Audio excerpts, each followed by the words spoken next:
Era para ser um Natal especial na cabana isolada da família Tade, mas há poucos dias do Natal, eles foram surpreendidos. Fala pessoal, Carol na área, trazendo mais um vídeo aqui no canal. Como prometido, esse é o nosso segundo vídeo especial de Natal aqui do canal. O primeiro já foi lançado, é o último vídeo que tá aqui no canal de sexta-feira. Então, se você ainda não assistiu, assiste esse aqui primeiro e depois dá uma passada naquele lá, que também tá bem interessante. Se você se interessa por esse tipo de conteúdo, casos criminais resolvidos, de mistérios, todas as semanas eu trago esse tipo de conteúdo aqui pra vocês. Então, se você gosta, já se inscreve aqui no canal, deixa um like nesse vídeo, que isso é muito importante, deixa um comentário também dando sua opinião. Não esquece de ativar o sininho de notificações e bora pro vídeo.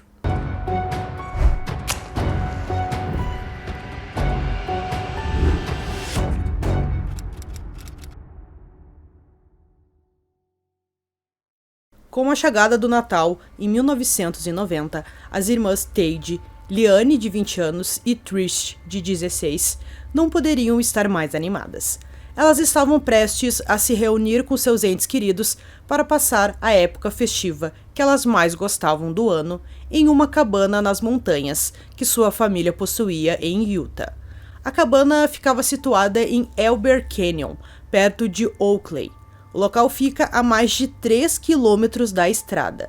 Sendo descrito como um lugar tranquilo, mas longe de qualquer coisa, a cabana ganhou o nome de Tranquilidade de Tade por causa disso. Sua localização era tão remota que só era possível alcançá-la com uma moto de neve durante o inverno. A mãe das meninas, chamada Kale, que estava com 49 anos na época, e a avó delas, chamada Beth, de 70, faziam do lugar a imagem do Natal. Para deixar tudo em um clima natalino, Kale até pendurou todas as meias de Natal da família em cima da lareira. Quando todos os membros já estavam alojados na cabana esperando o Natal, eles precisaram sair no dia 22 de dezembro para realizar algumas compras de última hora em Salt Lake City. Mal sabiam eles que, enquanto estavam fora, 2 homens chamados Von Lester Taylor e Edward Steven Daly invadiram sua cabana. Taylor e Edward estavam em liberdade condicional e fugiram de uma casa de recuperação quando deveriam estar procurando emprego, mais de uma semana antes. Taylor estava em liberdade condicional pois participou de um roubo e recebeu a pena de 15 anos. Já Edward foi preso por incêndio criminoso que cometeu em 1989. Eles se esconderam dentro da cabana e esperaram a família voltar. Lá dentro, Taylor ligou para um amigo e disse que planejava atirar em algumas pessoas. Ele já tinha um plano terrível em sua mente. Um pouco depois, a Liane, a Beth e a Kale voltaram para a cabana. Elas já tinham ali realizado as compras. Os outros 2, o pai e a outra filha, estavam um pouco mais atrás e elas entraram ali, estava muito frio, nevava muito, então elas se sentaram perto da lareira para se aquecerem e parecia tudo normal. Elas não poderiam imaginar que tinha 2 indivíduos ali se escondendo para atacar no momento certo. Os homens decidiram que era o momento de atacar. Quando Liane estava sentada perto da lareira, ela viu um homem de cabelos crespos, usando um moletom cinza, sair de trás de uma geladeira. Ele estava apontando uma arma para ela. No mesmo momento, Kale estava subindo as escadas quando viu o segundo homem sair de um dos quartos do andar de cima. Ele também estava apontando uma arma para ela. Sem perder tempo, Taylor atirou em Beth e Kale. Quando Kale começou a orar, depois que viu o invasor, ele disse a ela que aquilo não iria dar certo, porque ele adorava o diabo. Liane estava desesperada. Ela sabia que seu pai Rolf e sua irmã mais nova Trish estavam a poucos metros da casa, e logo eles iriam chegar. Ela fez de tudo para salvar a vida deles, mas infelizmente ela não conseguiu impedi-los de entrar na casa quando Rolf e Trish entraram na garagem da cabana. Eles nem imaginavam o que estava acontecendo lá dentro. Mas Rolf conseguiu ver através da janela Taylor segurando sua filha pelo pescoço e também tinha uma arma colocada em suas costas. Edward apontou a arma diretamente para Rolf, exigindo que ele tirasse o casaco e entregasse todo o dinheiro que tivesse. Depois que Edward pegou apenas $105 e colocou no bolso, Taylor disse a Edward para atirar em Rolf. Os dois invasores colocaram as armas nas cabeças dos dois e os levaram para dentro da cabana. Ao entrarem, Rolf viu nos olhos de sua filha mais velha que alguma coisa muito ruim tinha acontecido lá dentro. Edward apontou a arma, mas não conseguiu atirar. Impaciente, Taylor pegou a arma e apontou para Rolf. Embora tenha falhado 2 vezes, o terceiro tiro atingiu Rolf bem no rosto, e ele caiu no chão, onde os intrusos o encharcaram com gasolina e o incendiaram. Em seguida, eles colocaram gasolina em toda a cabana e atearam fogo no local. Um pouco depois, eles pegaram as 2 jovens e as colocaram em motos de neve e as obrigaram a dirigir pelo local. Neste momento, alguém em uma cabana próxima ouviu os tiros e olhou pela janela e viu 2 motos de neve e viu 4 pessoas. A pessoa não entendeu direito o que estava acontecendo, mas decidiu chamar a polícia. Desesperada e acreditando que elas próprias seriam assassinadas assim que os 2 assassinos chegassem à estrada, Trish estava tentando encontrar uma maneira de escapar. Ela sabia que eles não a deixariam viva, nem a sua irmã. Eles não usavam máscaras, então seria fácil das 2 identificá-los, e eles não poderiam correr esse risco. Ela pensou em diversas maneiras de destruir a moto de neve que estava dirigindo, como jogá-la em uma árvore, mas tudo que ela conseguiu pensar era em sua irmã. Ela não poderia fazer isso, não poderia deixar ela para trás. Naquele momento, elas estavam apenas no meio da neve, sem ninguém para ajudar. Trish e Liane viram alguém que conheciam, seu tio, Randy Zorn. Ele avistou as motos e estava acenando para suas sobrinhas, presumindo que elas estavam levando alguns amigos para passear. Mas, numa incrível demonstração de bravura, as garotas mantiveram a velocidade e passaram, ignorando o tio completamente. Elas não poderiam pedir ajuda, porque sabiam que seriam mortas. E elas também pensaram que se os 2 assassinos soubessem que aquele era o tio delas, ele também poderia estar em perigo. Taylor e Edward levaram as 2 irmãs para o carro da família que tinha ficado na estrada e as forçaram a entrar no banco de trás. Quando os 2 homens se afastaram, eles viram Randy novamente. E mais uma vez, as jovens fingiram que não o conheciam para poupar sua vida e sugeriram que era simplesmente um vizinho que estava sendo amigável naquele momento. Enquanto Randy estava tentando entender o que estava acontecendo, porque suas sobrinhas o estavam ignorando, ele viu uma moto de neve descendo a toda velocidade a colina. Quem estava pilotando era um homem sem casaco, luvas ou outras roupas quentes e com o rosto coberto de sangue. Era Rolftide, que por algum milagre tinha sobrevivido. Rolf gritou para o irmão: "Fui baleado, minha esposa e a avó das meninas foi morta, e minhas filhas foram sequestradas." Em uma entrevista mais tarde, Randy lembrou. O rosto dele estava muito inchado e cheio de sangue. Um de seus olhos estava fechado de tão inchado que estava. Ele estava realmente muito mal. De alguma forma, Rolf sobreviveu a um tiro no rosto, encharcado de gasolina e incendiado. Ele conseguiu se levantar e foi até o banheiro para arrancar as roupas em chamas antes de pular em uma das motos da família em uma tentativa desesperada de resgatar suas 2 filhas. Randy não conseguia acreditar que aquilo estava acontecendo. Então, ele colocou seu irmão, que estava sangrando e gravemente ferido, na parte de trás de seu carro e sentou-se no banco do motorista. Em outro milagre, numa época em que nem todos os veículos estavam equipados com eles, Randy tinha um celular que podia usar para entrar em contato com a emergência. Enquanto estava na linha, ele conseguiu alcançar o carro da família na qual estavam Trish e Liane, e foi capaz de dar instruções ao departamento do xerife do condado de Summit, que agora também estava em perseguição aos 2 assassinos. Uma terrível perseguição a mais de 145 km/h ocorreu antes que os agressores perdessem o controle e o carro caísse de uma estrada em um barranco. Felizmente, ilesas, Trish e Liane levantaram as mãos e gritaram que eram reféns, enquanto a polícia cercava o veículo e disparava contra os 2 homens, que as mantinham sequestradas dentro do carro.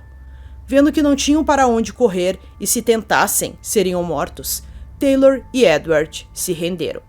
Quando os policiais chegaram na cabana, eles encontraram uma poça de sangue congelada devido às baixas temperaturas.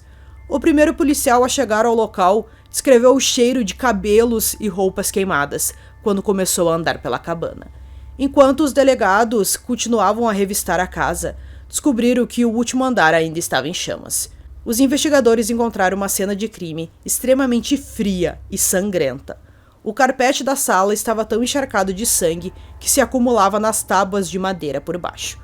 A polícia descobriu que os assassinos arrastaram os corpos das vítimas até o lado de fora e as cobriram com um cobertor para esconder seus crimes. Beth Potts foi sepultada 3 dias depois do Natal. A lembrança que Liane tinha de sua avó é que ela tinha muita energia, era uma avó divertida e muito feliz. Ela estava cheia de vida. Cale foi sepultada no mesmo dia em que sua mãe. Cale era conhecida como uma mãe extremamente dedicada que abria a mão de qualquer coisa pelas suas filhas. Trish lembra da mãe como uma amiga perfeita. Ela sempre foi amorosa e adorava receber visitas em casa. Von Lester Taylor, que estava com 25 anos na época, e Edward Steven Daly, de 21, foram acusados cada um de 2 acusações de homicídio em primeiro grau, uma acusação de tentativa de homicídio em primeiro grau e 2 acusações de sequestro agravado. Eles também foram acusados de agressão agravada, roubo, incêndio criminoso e desrespeito ao sinal da polícia para parar. Em maio de 1991, Taylor se declarou culpado das acusações de assassinato e foi condenado à morte em uma audiência de pena 2 semanas depois. Num julgamento separado, Edward foi condenado por homicídio de segundo grau e sentenciado à prisão perpétua. Embora Trish e Liane tenham testemunhado, a presença de Rolf no tribunal foi um verdadeiro trunfo para a acusação e também um milagre. Lembro-me de observar a expressão no rosto de Edward quando ele viu meu pai no julgamento, e ficou muito claro para mim que ele não sabia que meu pai havia sobrevivido, e a expressão em seu rosto era simplesmente inestimável, como se ele tivesse sido derrotado. Meu pai sobreviveu. Vencemos, disse Trish em uma entrevista mais tarde. Mesmo que as 2 irmãs fossem tão jovens na época, as autoridades consideraram que elas eram excelentes testemunhas. Elas tinham muita certeza das coisas que tinham visto e eram capazes de falar sobre os horrores do dia de uma forma muito detalhada. Edward escreveu para Liane em 2001, dizendo que ele não era mais o mesmo homem que cometeu os crimes, que ele havia aprendido muito atrás das grades. Após um tempo, ela conseguiu o perdoar pelo que ele fez para ela e para toda a sua família. Mas ela insiste que isso não significa que ela tenha esquecido seus crimes ou que sinta que ele deveria sair em liberdade. Pelo contrário, para ela, ele tem que passar o resto de sua vida atrás das grades. Quanto a Taylor, ele interpôs vários recursos contra sua pena de morte, incluindo 3 perante a Suprema Corte de Utah. Ele continua argumentando que as vítimas do assassinato foram mortas pela arma de Edward e que ele foi o responsável pelos assassinatos. Ele até disse que ficou surpreso quando seu companheiro começou a atirar dentro da cabana, porque, segundo ele só iriam roubar a família. Ele até afirmou que deveria ser poupado porque, segundo ele, tinha alguns problemas mentais. Mas para a Liane e a Trish não foi isso que aconteceu. Eles não tinham apenas o objetivo ali de roubar a família. Eles ficaram dentro da cabana, eles pegaram uma câmera que tinha ali, que era da família, e abriram todos os presentes de Natal e filmaram isso. Ficou claro que eles estavam ali passando o tempo para fazer alguma coisa com a família. O objetivo deles não era apenas roubar, porque se fosse, eles teriam feito isso e teriam ido embora antes da família chegar. Essa gravação também foi muito importante, foi mostrada ali no julgamento, então mostrava que as intenções deles não eram apenas roubar. Algo chocante que foi revelado durante o julgamento é que em 3 ocasiões anteriores, Rolf conheceu Edward e o ajudou a soltar o seu carro que tinha ficado preso na estrada. Ele não poderia imaginar que alguns anos depois ele seria o responsável pela morte de sua esposa e de sua sogra, e que tentaria matá-lo também. Houve uma decisão chocante da juíza do Tribunal Distrital dos Estados Unidos, Tina Campbell, em 2020, de anular a sentença de morte de Taylor porque ele não recebeu uma defesa adequada de seu defensor público. Mas isso foi revertido em 2021 por um tribunal federal de apelações para colocar Taylor de volta no corredor da morte. A decisão de hoje coloca Taylor de volta no caminho da justiça. Infelizmente, isso não encerra o caso e não permite a execução imediata dele. Então, ele permanece no corredor da morte, mas ainda não há uma data para sua execução. Trish e Liane se recusaram a deixar os acontecimentos daquela tarde de dezembro de 1990 que as definissem. Os Tides garantiram que a cabana nas montanhas fosse reconstruída e que a família criasse novas memórias ali, depois que ela foi incendiada naquela fatídica tarde há poucos dias do Natal. Infelizmente, Rolf faleceu de câncer em 2008, mas para as irmãs, ele sempre será o herói da família. Liane se casou com um namorado de infância depois que seu casamento anterior terminou em divórcio. Ela diz que seu marido, Nathan, a mudou, que ele abriu seu coração. Trish é divorciada e mãe de 2 meninas. Ela diz que quando olha nos olhos delas, vê tanto a mãe quanto o pai. Trish diz que tudo aquilo que aconteceu em 1990 não a define, mas a ajudou a torná-la quem ela é hoje. Então, pessoal, concluindo esse caso aqui para vocês, a gente vê tudo que o pai fez, ele foi realmente um herói, mesmo muito machucado, queimado, ali sem nenhum casaco, luva, num frio que tava absurdo. Mesmo assim, ele não desistiu de salvar as suas filhas. A gente não consegue nem imaginar o que poderia ter acontecido com elas, mas ele realmente foi o herói dessa história aqui. O tio também ajudou bastante, que bom que ele estava ali naquele momento e conseguiu ali salvar a vida das meninas também. Claro que é muito triste porque a avó e a mãe infelizmente faleceram de uma forma muito trágica, mas felizmente os 3 sobreviveram. Então eu deixo para vocês aqui um Feliz Natal, que seja um dia de muita paz para vocês, que vocês possam passar esse momento com os familiares, as pessoas que vocês gostam, e nós teremos também um especial de Ano Novo aqui no canal. Então fiquem atentos aos próximos vídeos. Então eu espero que vocês tenham gostado desse vídeo. Esse foi mais um vídeo aqui no canal. Durmam bem e até o próximo.